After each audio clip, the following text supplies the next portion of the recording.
Vous avez remarqué que pour cette session, nous avons le plaisir d'avoir des magistrats de haut rang qui viennent des pays de la zone, notamment des magistrats de la Cour suprême du Bénin.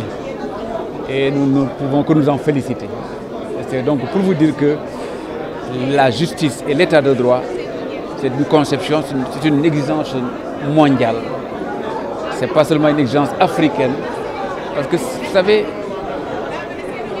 le monde bouge. Et ce sont des valeurs qu'il faut en permanence continuer à défendre.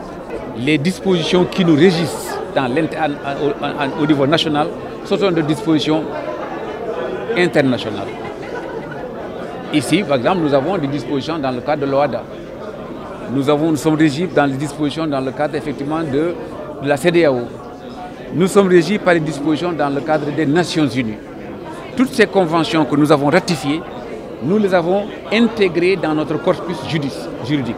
Donc il est important que les acteurs de la justice, que ce soit les magistrats ou les avocats, se mettent à jour justement de ces dispositions internationales pour qu'ils puissent enfin les appliquer au niveau national.